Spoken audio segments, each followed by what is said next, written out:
작은 삶에서 큰 의미를 찾는 인생 철학법. 어떤 생각들은 나의 세계가 된다. 모두에게는 각자의 세계가 있다. 다른 환경에서 살아가는 사람을 보면 저 사람은 나와 다른 세계에 산다고 느낀다. 하지만 생각을 통해서도 세계는 달라진다.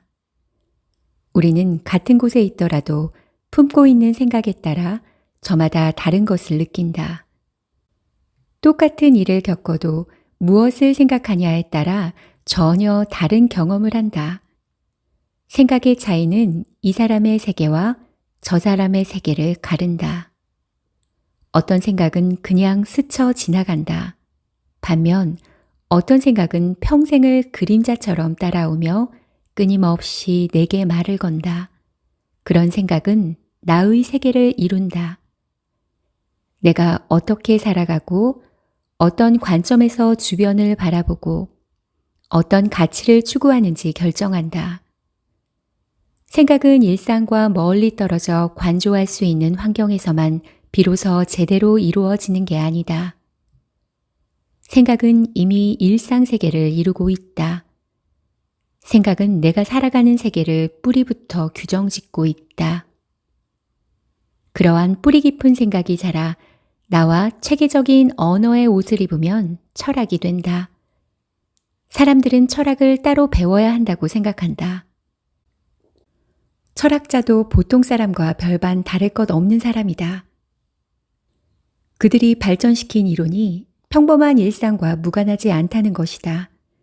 그들이 겪는 일상에서의 사랑, 이별, 행복, 고통, 욕심, 분노, 평온함, 암, 무지 등은 그들 사상의 기초적인 토대가 된다. 그렇기에 철학이론은 결코 삶의 실질적인 문제들과 무관하지 않다. 오히려 삶의 가장 깊숙한 부분을 관통한다. 누구나 다 철학이론가가 될 수 있으며 누구나 다 이미 철학적인 생각을 하고 있다.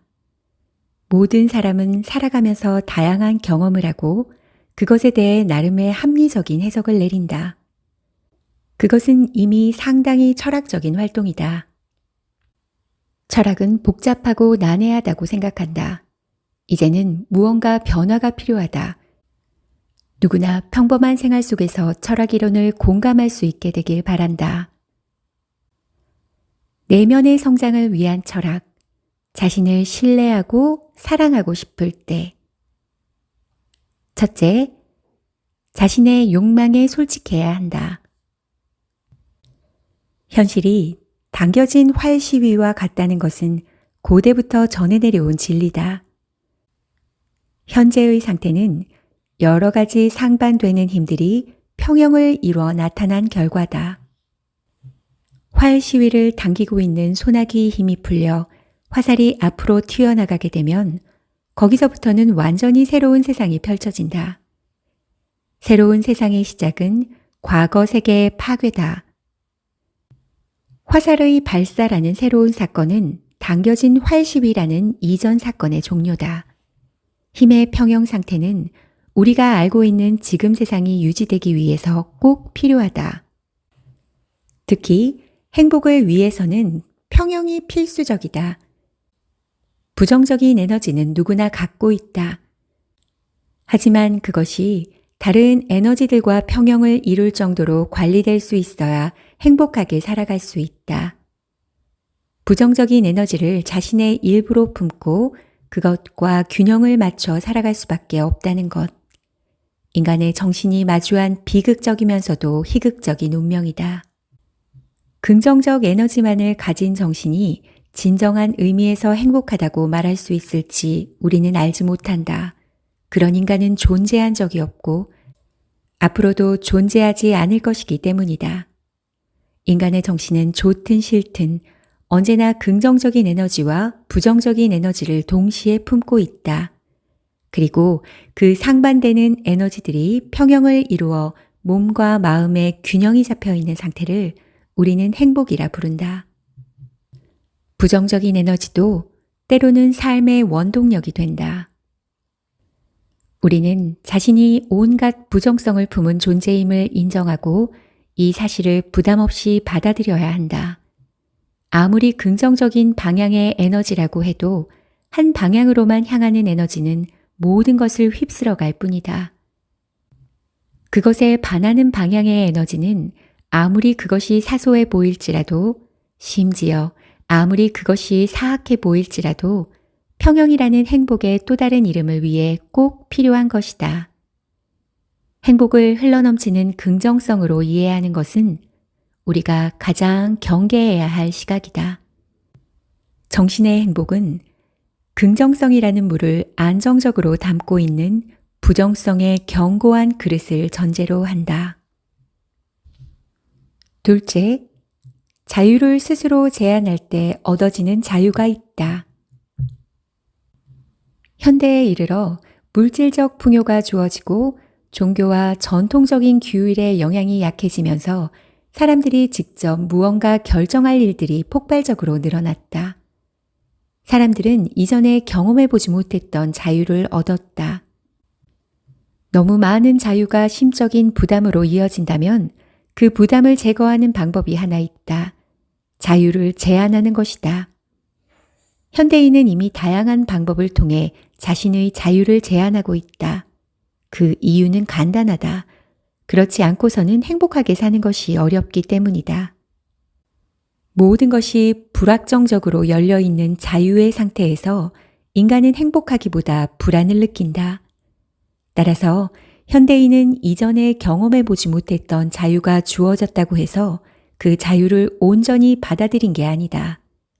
오히려 각자 나름의 방식대로 자신의 자유를 스스로 제한하기 시작했다. 종교활동에 지속적으로 참여하는 사람들은 그 규율에 따라 자신의 삶을 통제한다. 또한 특정한 인간관계에 자신을 묶어두는 것 역시 자신의 자유를 제한하는 전형적인 방법이다. 이처럼 현대인은 누가 시키지 않더라도 스스로 선택지를 제한함으로써 무한히 열려있는 미결정의 상태로부터 오는 스트레스를 피한다. 인간의 삶은 어느 지점에서는 선이 그어져야 하며 표류를 멈추고 뿌리를 내려야 한다.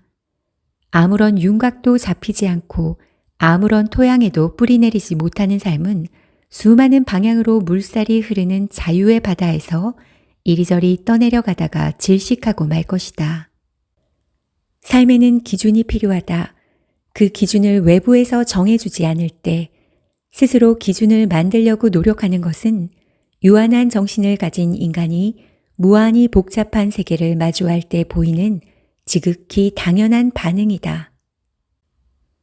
자유를 제한하는 것이 새로운 자유를 창출해내기 위해서는 두 가지 조건이 필수적이다. 첫째는 다른 사람이 아닌 자신이 주체적으로 세운 규칙에 따라 행동해야 한다는 것이다. 둘째는 사적인 욕망에 봉사하는 규칙이 아니라 보편적인 이성의 요구에 부합하는 규칙을 세우고 그것을 따라야 한다는 것이다. 이 두 가지 조건에 따라 나름대로의 규칙과 기준을 세우고 그것에 충실하게 행동한다면 자유를 제한함으로써 진정으로 자유로워지는 역설적인 상태에 이를 수 있다.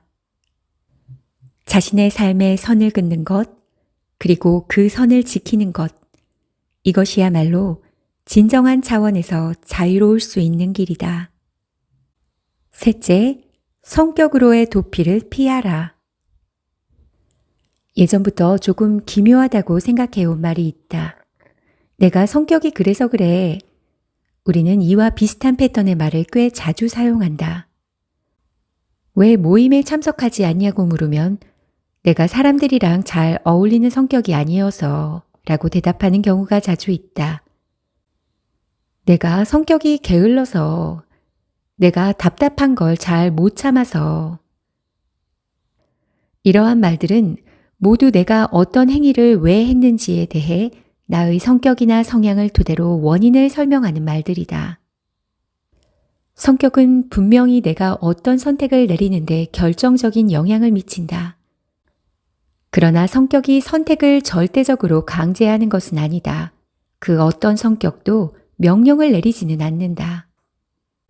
성격은 나의 선택 과정에 기여하는 수많은 요소 중 하나일 뿐이다. 자신의 행위에 합리적인 이유를 부여하려는 것은 인간의 뿌리 깊은 욕망일 것이다.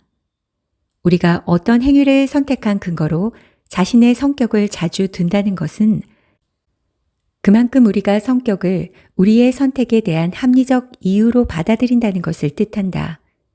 MBTI의 인기는 우리의 그러한 생각을 잘 드러내준다. 성격 때문에 어떤 행동을 선택했다는 설명은 많은 경우 진실과 가깝지 않다. 지나치게 많은 것을 성격을 기준으로 설명하려고 한다면 자신의 결정 능력에 대한 의식을 약화시킬 수 있다. 나를 스스로의 선택에 따라 이렇게 할 수 있는 존재가 아닌 성격 유형에 따라 이럴 수밖에 없는 존재로 여기게 되는 것이다. 이러한 현상을 성격으로의 도피라고 부를 수 있을 것이다. 성격으로의 도피는 심리적 안정감을 주고 책임의 부담을 경감시켜주곤 한다. 하지만 그만큼 인간을 수동적인 존재로 만들고 자유의식을 약화시킨다. 어떤 의미에서 인간은 분명 수동적인 존재가 맞다. 인간은 주위의 조건과 자신의 기질에 따라 움직이는 기계적인 측면을 갖고 있다. 하지만 그것이 인간의 전부를 설명해 주지는 않는다. 인간은 원인을 넘어서 이유를 찾아 헤매는 존재다. 이유를 잃으면, 이유에 대한 갈망을 잃으면 그곳에는 더 이상 자유가 없다. 이상은 어떤 생각들은 나의 세계가 된다에서 찾은 책 속 지혜였습니다. 약간은 어려울 수 있는 철학적 사고였지만 자신을 신뢰하고 사랑할 수 있기 위해 3가지만 기억하면 될 것 같습니다. 부정적인 에너지도 삶의 원동력이 될 수 있다는 것. 모든 것은 스스로 선택하고 결정해야 한다는 것.